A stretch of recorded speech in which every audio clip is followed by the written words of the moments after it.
എന്തുകൊണ്ടാണ് രമേശ് ചെന്നിത്തലയുടെ സീനിയോറിറ്റിയെ ഹൈക്കമാൻഡ് കാണാതെ പോയത്? സീനിയോറിറ്റി മാത്രം പോരല്ലോ, ഒരു പ്രത്യേക രീതിയിൽ ജനങ്ങളുടെ ഒരു ഒരു ഒരു ഒരു അഭിപ്രായം വരുമ്പോൾ എന്താണ് എന്ന് പഠിക്കുകയും ജനങ്ങളുടെ വികാരത്തെയും വിചാരത്തെയും അവരുടെ ആശ്രയത്തെയും അവരുടെ സ്നേഹത്തെയും ബഹുമാനത്തെയും എല്ലാം കണക്ക് കൂട്ടിയിട്ട് അത് പഠിക്കാനൊക്കെ ഇപ്പൊ ഒരുപാട് മെത്തേഡ് ഉണ്ട്. അപ്പോ താരതമ്യേന ഈ തവണത്തെ ഊഴം വി ഡി സതീശന് കൊടുക്കണു. കഴിഞ്ഞ പ്രാവശ്യം പ്രതിപക്ഷ നേതൃസ്ഥാനം കൊടുത്തതുപോലെ അത് ഒരു പരീക്ഷണം തന്നെയാണ്. കോൺഗ്രസ് ഇപ്പൊ മുന്നിൽ വെച്ചിരിക്കുന്ന അല്ലെങ്കിൽ യു ഡി എഫ് മുന്നിൽ വെച്ചിരിക്കുന്ന എമർജൻസി ആയിട്ട് നടപ്പാക്കേണ്ട 5 പദ്ധതികളുണ്ട്.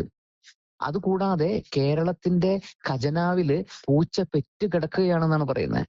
പൈസ റൈസ് ചെയ്യാനുണ്ട്.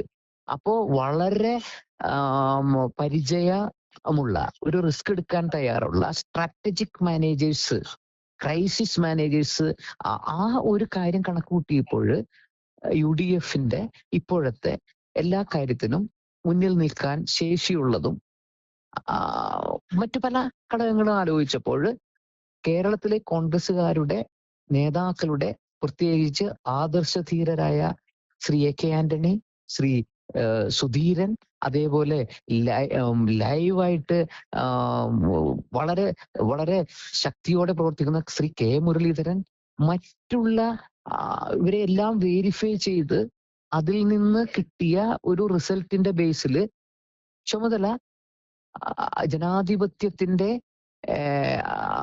ഒരു വിജയമായി കണ്ട് രാഹുൽ ഗാന്ധി അതേപോലെ തന്നെ കോൺഗ്രസ് ഹൈക്കമാൻഡ് രമേശ് ചെന്നിത്തലയ്ക്കല്ല ഇപ്പോഴത്തെ പ്രവർത്തനത്തിൽ ആവശ്യമുള്ളത്, ശ്രീ വി ഡി സതീശനാണെന്ന് കണ്ട് അദ്ദേഹത്തെ ഏൽപ്പിച്ചു കഴിഞ്ഞു.